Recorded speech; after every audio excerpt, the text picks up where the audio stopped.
वाहिगुरु जी का खालसा वाहिगुरु जी की फतेह। गुरु प्यारे गुरु खालसा जीओ। सिर्फ दो गल्लां अज तो दो गल्लां विच सिर पक्के हो जाओ। सिर्फ दो गल्लां जिंदगी विच ये दोने गल्लां लड़ बन लो भी ये पक्कियां रखणियां। तुहाडा मनुखा जन्म सफल होवेगा। ये मनुखा जन्म की बाजी तुसीं जित के जावोगे। जदों दरगाह पे जावोगे तुहाडे झंडे झूलणगे। ये गारंटी है। इस संसार दे विच भी तुहानूं बहुत सुख प्राप्त होणगे। दुख आ जिहड़े छोटे हो जाणगे, बहुत छोटे हो जाणगे। सुख जिहड़े छोटे आ वो वड्डे हो जाणगे। इस गल की गारंटी आ। सिर्फ तुसीं दो गल्लां विच पक्के होना। सिर्फ दो गल्लां मैं गल्लां दसांगा। तुहाडा मनुखा जन्म सफल होवेगा, गरंटड। गुरु साहब जिथे कहते ना कोट मधे को बिरला सेवक होर सगले व्यवहारी, बचन करते हैं भी मेरा तो करोड़ां चों कोई विरला ही आ। तुसीं ओह जे दो गल्लां विच पक्के हो गए तो तुसीं ओह बिरले बन जाना वा। गुरु दे खास लाडले बन जाना तुसीं। बाकी गल्लां सारियां ही छड्ड दो। सिर्फ दो गल्लां विच ही पक्के होना वा। क्योंकि अज दा जिहड़ा समा है, ਜਦੋਂ ਗੁਰੂ ਨਾਨਕ ਸਾਹਿਬ ਲੋਕਾਂ ਨੂੰ ਸਮਝਾਉਂਦੇ ਸੀ, ਫੋਕਟ ਕਰਮਾਂ ਤੋਂ ਬਚਾਉਂਦੇ ਸੀ, ਲੋਕ ਗੁਰੂ ਸਾਹਿਬ ਨੂੰ ਮਾੜਾ ਚੰਗਾ ਬੋਲਦੇ ਸੀ, ਨਗਰ ਵਿੱਚੋਂ ਜਾਣ ਵਾਸਤੇ ਕਹਿ ਦਿੰਦੇ ਸੀ। ਇੱਥੋਂ ਤੱਕ ਵੀ ਗੁਰੂ ਸਾਹਿਬ ਨੂੰ ਲੋਕਾਂ ਨੇ ਰੋੜੇ ਤੱਕ ਮਾਰੇ, ਕਿਉਂਕਿ ਲੋਕ ਫੋਕਟ ਕਰਮਾਂ ਵਿੱਚ ਫਸੇ ਹੋਏ ਸਨ। ਗੁਰੂ ਨਾਨਕ ਸਾਹਿਬ ਲੋਕਾਂ ਨੂੰ ਫੋਕਟ ਕਰਮਾਂ ਚੋਂ ਕੱਢਣਾ ਚਾਹੁੰਦੇ ਸਨ। ਅੱਜ ਵੀ ਇਨ ਬਿੰਦ ਉਹੀ ਸਮਾਜ ਹੈ। ਅਸੀਂ ਸਿੱਖ समाज चों हाँ। सिख भी पूरे फोकट कर्मां विच फस गए हैं। सिख भी पखंड वहमां भरमां विच, भरम तो सानू बहुत वड्डा हो गया। असीं बहुत वड्डे सिख मां। बस इत्थे ही सारा काम खराब होया पिया वा। पर तुसीं, मैं तुहानू फिर जोर पा के कहना, तुसीं दाढ़ी केस रखे आ जां नहीं रखे, तुसीं अमृत छकिया जां नहीं छकिया, तुसीं कुछ शराब पीने हो, मीट खाने हो, अंडा खाने हो, इत्थों तक कि तुसीं तंबाकू भी वरतदे हो। आ दो कंमां नूं आपदी जिंदगी विच पक्के कर लो। मैं तुहानूं इस गारंटी नाल कह सकदा, तुहाडा तंबाकू भी छुट जाना, तुहाडी शराब भी छुट जानी आ, तुसीं अंडे मीट तो भी बच जाना, तुसीं दाढ़ी केस भी रख लेने आ, तुसीं अमृत भी छक लेना। जे दो गल्लां विच तुसीं पक्के हो जाते हो तो एक दिन ऐसा आऊगा तुसीं पूਰਨ गुरसिख, गुरु दे लाडले गुरसिख बन जाओगे। अज तुहाडी हालत, तुहाडी अवस्था कोई भी है, इस नूं छड्ड दिओ।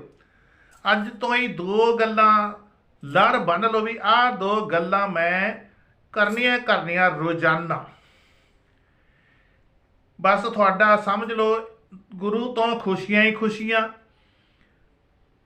मैं ये तो नहीं कहता भी तुहानूं करोड़ां रुपया मिल जाना वा, पर यह गारंटी तुहानूं लोड़ अनुसार पैसा मिलता रहूगा। तुसीं थुड़ के नहीं बैठोगे। अते मान लो थोड़ी किसी नाल लड़ाई झगड़ा हो गया, गलती भी थोड़ी है, मैं गारंटी नाल कह सकदा जदों राजीनामा होवेगा, जदों इकट्ठ होवेगा, फैसला होवेगा, गलती तुहाडी होण दे बावजूद भी तुहाडी गलती नहीं निकलेगी, तुहाडे विरोधी की गलती निकलेगी। तुसीं उत्थों भी शान नाल जित के आओगे, क्योंकि तुहाडे मूहरे गुरु ने खड़ जाना। तुहाडे आले दुआले एक सूक्ष्म शक्ति जमा हो जानी है जिहड़ी तुहाडी हर समय रखिया करूगी। तुहाडी गड्डी का एक्सीडेंट होण लग्गिया, ਉੱਥੇ ਵੀ ਤੁਹਾਨੂੰ ਉਹ ਸੂਖਮ ਸ਼ਕਤੀ ਬਚਾਏਗੀ। ਬਸ ਦੋ ਗੱਲਾਂ ਹੀ ਤੁਸੀਂ ਹਰ ਵਕਤ ਇਹ ਦੋ ਗੱਲਾਂ ਵਿੱਚ ਪੱਕੇ ਹੋਣਾ। ਆਪਾਂ 24 ਘੰਟੇ ਤਾਂ ਸਿਮਰ ਨਹੀਂ ਕਰ ਸਕਦੇ, ਕਿਉਂਕਿ ਗ੍ਰਸਤੀ ਜੀਵਨ ਦੇ ਵਿੱਚ ਹੋਰ ਕੰਮ ਵੀ ਹਨ। ਤੁਸੀਂ ਸਵੇਰੇ ਨਿਤਨੇਮ 5 ਬਾਣੀਆਂ ਦਾ ਕਰਨਾ। ਜੇ ਬਾਣੀ ਨਹੀਂ ਪੜ੍ਹ ਸਕਦੇ ਤਾਂ 1 ਘੰਟਾ ਵਾਹਿਗੁਰੂ ਵਾਹਿਗੁਰੂ ਵਾਹਿਗੁਰੂ ਵਾਹਿਗੁਰੂ ਕਰੋ। 5 ਬਾਣੀਆਂ ਜੇ ਪੜ੍ਹਨੀਆਂ 1 ਘੰਟੇ 'ਚ ਪੜ੍ਹਨੀਆਂ, ਬਾਹਲੀਆਂ ਤੇਜ਼ ਨਹੀਂ ਪੜ੍ਹਨੀਆਂ। ਚੌਂਕੜਾ ਮਾਰ ਕੇ ਬੈਠਣਾ, ਹੋ ਸਕੇ ਇਸ਼ਨਾਨ ਕਰ ਲਓ, ਵਧੀਆ ਗੱਲ ਆ।